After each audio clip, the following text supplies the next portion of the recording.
सभी को नमस्कार। हम लोग टेरिडोफाइटा में संवहन तंत्र के बारे में अध्ययन कर रहे थे।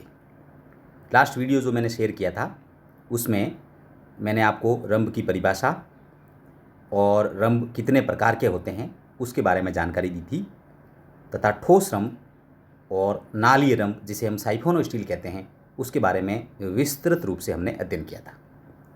थोड़ा सा मैं आपको रिवाइज करके बता दूं। टेरिडोफाइटा के अंदर विभिन्न प्रकार के रंभ पाए जाते हैं और एक 10 नंबर का क्वेश्चन आपको पूछा जा सकता है कि टेरिडोफाइटा में स्टीलर सिस्टम पर विस्तृत रूप से टिप्पणी लिखिए, या शॉर्ट क्वेश्चन भी इसमें से आ सकता है। तो टेरिडोफाइटा के संदर्भ में रंभ जो है या स्टील जो है वो काफ़ी महत्वपूर्ण है। स्टील की परिभाषा क्या थी? हम लोग ये कह सकते हैं कि स्टील जो है ये एक ग्रीक वर्ड है और इसका जो मतलब होता है वो पिलर या जिसे हम स्तंभ कहते हैं। तो मुख्य रूप से हम ये कह सकते हैं कि कोई भी जड़ या जो तना होता है उसका जो केंद्रीय भाग जो संवहन ऊतक जिसमें जाइलम और फ्लोएम होता है उससे निर्मित होता है और उसी को हम रंभ कहते हैं। और रंभ की जो बाहरी सीमा होती है उसे हम पेरिसाइकिल कहते हैं। ठोस रंभ के बारे में मैंने आपको जानकारी दे दी थी कि इस प्रकार के रंभ में सिर्फ जाइलम और फ्लोएम होता है, पित्त होता है वो अनुपस्थित होता है। अगर मान लो किसी रंभ के अंदर पित्त उपस्थित है तो उसे हम साइफोनोस्टील कहते हैं। मैंने यहाँ लिख रखा है नाम साइफोनोस्टील। साइफोनोस्टील के दो प्रकार थे, एक्टोफ्लोइक साइफोनोस्टील और एम्फीफ्लोइक साइफोनोस्टील, जिसके बारे में पहले वाले वीडियो में मैं आपको जानकारी दे चुका हूँ। आज हम अध्ययन करेंगे कि जो साइफोनोस्टील या जिसे हम नाली रंभ कहते हैं एक्चुअली उसकी ओरिजिन या उसकी उत्पत्ति किस प्रकार से हुई। मतलब ये हुआ कि पहले जो रंभ था उसमें पित्त नहीं था, जबकि साइफोनोस्टील में पित्त उपस्थित है। तो इनडायरेक्ट रूप से हम ये कह सकते हैं कि पित्त की उत्पत्ति ठोस रंभ में किस प्रकार से हुई। उत्पत्ति के संदर्भ में दो मत दिए गए अलग अलग। दोनों मत के बारे में हम ये अध्ययन करेंगे। सबसे पहला मत है इंट्रास्टीलर ओरिजिन ऑफ पित्त, जिसको हम लोग हिंदी में पित्त का रंभांतरी उद्भव भी कह सकते हैं। 3 वैज्ञानिक थे जिसमें बुडल 1908, गुइन वोगेनाई 1910 और बॉवर 1911, ये 3 वैज्ञानिक थे और इन तीनों ने इसका समर्थन किया था।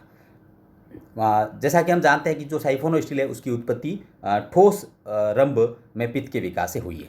तो इस सिद्धांत के अनुसार कि साइफोनोस्टील उत्पत्ति कैसे हुआ है, उन्होंने बताया कि ठोस रंभ के केंद्र में, ठोस रंभ का मतलब जो प्रोटोस्टील है जिसमें पित्त उपस्थित नहीं होता है, उसके केंद्र में स्थित जाइलम वाहिनिकाओं जिसे हम ट्रैकिड्स कहते हैं का पेरेनकाइमेटस सेल में रूपांतरण होने से साइफोनोस्टील बना है। ये वैज्ञानिक ये बताते हैं कि जो ठोस रंभ था उसमें चूंकि सेंटर में जाइलम होता है और ट्रैकिड उसका पार्ट होता है, तो ट्रैकिड की सेल पेरेनकाइमेटस सेल या मृदुतक की कोशिकाओं में रूपांतरित हो गई। आपके सिलेबस में तो नहीं है लेकिन एक बोट्रिकियम की कुछ जातियां हैं उसमें इसका अध्ययन किया गया और बोट्रिकियम की स्पीसीज़ का सेक्शन काट के जब वैज्ञानिकों ने इन तीनों ने जब अध्ययन किया गया तो उसमें सेंटर भाग में वाहिनिकाएँ और पेरेनकाइमेटस सेल या मृदुतक की कोशिकाएं हैं वो मिश्रित रूप में उनको मिली। दूसरा जो सिद्धांत है वो है एक्स्ट्रा स्टीलर ओरिजिन ऑफ पित्त। इसका मतलब ये हुआ कि पित्त का जो उद्भव है वो बाह्य रंभ से हुआ है या रंभ के बाहरी भागों से हुआ है। जेफरी नामक वैज्ञानिक 1917 में उन्होंने ये सिद्धांत दिया और उनके अनुसार जो पित्त का विकास या जो निर्माण है इस भाग में कॉर्टेक्स की कोशिकाओं के अतिक्रमण या जिसे हम इन्वेजन कहते हैं उससे हुआ। कहने का मतलब ये हुआ कि कॉर्टेक्स की अधिकतर कोशिकाएं जो होती है मृदुतक की कोशिकाओं से निर्मित होती है। तो समय के साथ या इवोल्यूशन के दौरान कॉर्टेक्स की जो कोशिकाएं थी उन्होंने सेंटर के अंदर जो जाइलम होता है उसको हटा के वहाँ पे उनको रिप्लेस किया या उसमें अतिक्रमण हो गया, इस वजह से पित्त की उत्पत्ति हुई। तो ये दोनों सिद्धांत आपको याद रखने हैं, इनके नाम पूछे जा सकते हैं या थ्योरी के अंदर शॉर्ट क्वेश्चन पूछा जा सकता है। अब हम ये पढ़ेंगे कि जो साइफोनोस्टील है मतलब सेंटर के अंदर पित्त, उसके बाद जाइलम का घेरा और उसके बाद फ्लोएम का घेरा, ये जो स्टील है इसके कई प्रकार के रूपांतरण और टेरिडोफाइटा में आपको अलग अलग देखने को मिलेंगे। तो हमने जो हेडिंग ली है वो है मॉडिफिकेशन ऑफ साइफोनोस्टील। इसका मतलब हिंदी में हुआ नाल रंभ के रूपांतरण।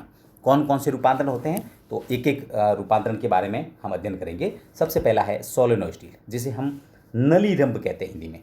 तो थोड़ा सा आप कन्फ्यूजन हो सकते हैं कि साइफोनोस्टील नाल रंभ, सोलेनोस्टील नली रंभ, तो आप दोनों ये जो दोनों वर्ड है आप उसको इंग्लिश में ही याद रखें, साइफोनोस्टील और सोलेनोस्टील। अधिकतर जो सोलेनोस्टील है वो टेरोप्सिडा टेरिडोफाइटा का क्लासिफिकेशन हम लोग इसके बारे में अध्ययन कर चुके हैं। सबसे विकसित क्लास मानी जाती है जिसे हम फर्न भी कहते हैं। तो फर्न की जातियों के अंदर सोलेनोस्टील प्रकार का रंभ पाया जाता है। तो सबसे पहले हम इसकी परिभाषा देख लेते हैं, उसके बाद डायग्राम से इसको समझेंगे। इसमें लीफ ट्रेस, सबसे पहले ये वर्ड जिसके बारे में आपको जानकारी दे चुका हूँ कि तने के स्तंभ से लीफ तक जो वेस्कुलर बंडल जाते हैं उसे हम लीफ ट्रेस कहते हैं। इसमें लीफ ट्रेस स्तंभ के रंभ से एक संपूर्ण यानी संपूर्ण बंडल के रूप में अलग न होकर रंभ से एक छोटे खंड के रूप में पृथक होता है। जो लीफ ट्रेस होगा वो पूर्ण बंडल के रूप में न होकर एक पार्ट के रूप में या टुकड़े के रूप में अलग होता है। और इस प्रकार का पर्न ट्रेस जो लीफ ट्रेस है स्तंभ के रंभ में अपने टूटने के स्थान पर एक गैप बनाता है जिसे हम लीफ कहते हैं, लीफ गैप कहते हैं। लीफ गैप और लीफ ट्रेस इन दोनों की परिभाषा आपको याद रखनी है। तो जैसे ही एक टुकड़ा वहाँ पे गया तो उसने तने के स्थान पर एक खाली स्थान बना लिया, उसको हम लीफ गैप कहते हैं। वह साइफोनोस्टील मतलब वह नाल रंभ जिसमें लीफ गैप ओवरलैप नहीं हो उसे हम सोलेनोस्टील कहते हैं। कहने का मतलब ये हुआ इनडायरेक्ट रूप से कि इसमें जो लीफ गैप होते हैं उनकी जो संख्या होगी वो कम होगी। कैसे होगी आप देखें, ये डायग्राम देखें, ये दो डायग्राम बना रखें। इसमें भी आप यह ध्यान रखें कि सोलेनोस्टील भी दो प्रकार के होते हैं, एक्टोफ्लोइक सोलेनोस्टील और एम्फीफ्लोइक सोलेनोस्टील। साइफोनोस्टील में भी हमने दो प्रकार का अध्ययन किया था, एक्टोफ्लोइक साइफोनोस्टील और एम्फीफ्लोइक साइफोनोस्टील। अब आप ये देखें कि ये जो डायग्राम बना हुआ है इसमें आप ये देख सकते हैं कि ये जो स्थान है ये संपूर्ण घेरे में ये खाली स्थान के रूप में है, इसको हम लोग क्या कहेंगे, लीफ गैप। और लीफ ट्रेस आप ये देख सकते हैं बंडल के रूप में न होकर एक छोटे टुकड़े के रूप में। तो टीएस के अंदर हमने इसके लीफ गैप को बता रखा है। तो पर्टिकुलर क्या हुआ कि एक्टोफ्लोइक साइफोनोस्टील में ये जो घेरा था ये पूर्ण घेरा वो उपस्थित था, लेकिन जैसे ही इसमें से लीफ ट्रेस या लीफ गैप उपस्थित हुआ तो इसको हम लोग क्या कहेंगे, सोलेनोस्टील। दूसरा जो टाइप है जिसे हम एम्फीफ्लोइक कह रहे हैं उसमें आप देख सकते हैं, अच्छा एक्टोफ्लोइक साइफोनोस्टील और एम्फीफ्लोइक साइफोनोस्टील में फ़र्क क्या था कि एक्टोफ्लोइक साइफोनोस्टील में सेंटर में जाइलम, उसके बाहर सेंटर में पित्त, उसके बाहर जाइलम का घेरा और उसके बाहर फ्लोएम का घेरा था। जबकि एम्फीफ्लोइक साइफोनोस्टील में जाइलम के दोनों ओर फ्लोएम उपस्थित था। जैसे हमने इंटरनल या इनर फ्लोएम और आउटर फ्लोएम आप ये देख सकते हैं, ये आउटर फ्लोएम दिखाई दे रहा है और ये इनर फ्लोएम दिखाई दे रहा है। तो अगर दोनों फ्लोएम उपस्थित है इसमें भी आप देख सकते हैं कि आपको ये लीफ गैप और लीफ ट्रेस दिखाई दे सकता है। तो सबसे पहला जो मॉडिफिकेशन है साइफोनोस्टील का उसे हम सोलेनोस्टील कहते हैं, जिसमें एक्टोफ्लोइक और एम्फीफ्लोइक साइफोनोस्टील उपस्थित होते हैं और लीफ गैप का कभी भी ओवरलैप या अतिव्यापन उसमें आपको देखने को नहीं मिलेगा। अगर टीएस में आप देखना चाहें तो इस प्रकार से संरचना दिखाई दे रही है, किस प्रकार से लीफ गैप आपको स्टेम के सेंटर में दिखाई दे रहा है, ट्रेस कहाँ निकलता दिखाई दे रहा है, पूरी पोजीशन आप इसमें अच्छी तरह से समझ सकते हैं। अब जो सेकंड टाइप है जिसे हम डिक्टियोस्टील कहेंगे, डिक्टियोस्टील को हिंदी में हम लोग जाल रंभ के नाम से जानते हैं। कुछ स्पीसीज है जिसमें ड्रायोप्टेरिस, टेरिस, ऑफियोग्लोसम, इसमें इस प्रकार का रंभ है वो आपको देखने को मिलेगा। ये सब फर्न की जातियाँ हैं। आप ये देखेंगे कि ये जो अधिकतर जो फर्न होते हैं उसमें जो प्रकंद जिसे हम राइजोम कहते हैं वो काफ़ी छोटा होता है और पत्तियां होती है वो उस राइजोम के ऊपर डेंस या सघन रूप से व्यवस्थित होती है। तो अपने को पता है कि जो लीफ ट्रेस है वो स्तंभ से होते हुए पत्तियों में जाएंगे। अगर पत्तियां ज़्यादा है तो उनके अंदर जो लीफ गैप है वो ओवरलैप होगा। सबसे पहले वाले सोलेनोस्टील में हमने क्या देखा था कि लीफ गैप ओवरलैप नहीं था, यहाँ डिक्टियोस्टील में लीफ गैप है वो ओवरलैप होगा। अगर मान लो इस प्रकार का रंभ किसी में उपस्थित होता है तो उसे हम डिक्टियोस्टील कहते हैं। अब अपन देखेंगे इसमें अनेक पर्ण और शाखा ट्रेस निकलती है, क्योंकि राइजोम छोटा होता है तो पूरा जो रंभ है वो अनेक छोटे छोटे पूल या अपन कह सकते हैं कि रंभ के अंदर छोटे छोटे टुकड़ों में डिवाइड हो जाता है और ये सारे के सारे जो पूल होते हैं उसे हम मेरिस्टील कहते हैं। आगे हम डायग्राम में भी आपको समझाने का प्रयास करूंगा। तो डिक्टियोस्टील के अंदर जो अलग अलग टुकड़े डिवाइड हो जाएंगे उन टुकड़ों को हम लोग मेरिस्टील भी कहते हैं। कई बुक्स में ये भी लिखा होगा कि मेरिस्टील प्रकार के नाम से आप क्या समझते हैं। इसी से संदर्भ में अगला जो हमने लिया है डायग्राम से आगे दोनों का साथ में अध्ययन करेंगे, पॉलीसाइक्लिक, या इसको पहले हम लोग समझ लेते हैं। ये आप देखें, ये जो पहला है ये डिक्टियोस्टील है। वन रिंग ऑफ स्टैंड आप देखेंगे कि बहुत सारे लीफ गैप होने के कारण अलग अलग प्रकार के जो पूल है वो आपको दिखाई देते हैं, 1, 2, 3, 4 और 5। तो इस प्रकार के रंभ को हम लोग डिक्टियोस्टील कहेंगे। और ये जो स्टील है अलग अलग आपको दिखाई दे रहे हैं, इस स्टील को हम लोग क्या कहेंगे, मेरी स्टील। ये आपको इसमें ध्यान रखना है। अब वापस अपन आ जाते हैं पॉलीसाइक्लिक की तरफ। पॉलीसाइक्लिक की क्या परिभाषा दी है, सवन ऊतक 2 अथवा अधिक समकेंद्रिक वलयों में व्यवस्थित होंगे, क्योंकि जो वेस्कुलर टिश्यू जो होते हैं क्योंकि ओवरलैपिंग होने के कारण बहुत सारे दिखाई देते हैं। तो पहले वाले में डिक्टियो में तो आपको एक वलय में दिखाई दिए। यहाँ जो वलय हैं जिसे हम समकेंद्रिक वलय या कंसेंट्रिक रिंग्स कहते हैं, उसकी संख्या ज़्यादा हो सकती है। आप देख सकते हैं टेरिडियम एक्विलिनम में 2, मेटोनिया पेक्टिनेटा में 3 और टेरिस पोडोफिला में 4 वलय के अंदर पॉलीसाइक्लिक प्रकार का रंभ उपस्थित हो सकता है। देखें डायग्राम से, आप ये देखें, ये आपको डायग्राम दिखाई दे रहा है जिसमें से आप देख सकते हैं कि ये जो रिंग है अंदर की तरफ, ये मेरिस्टील की फर्स्ट रिंग हो गई।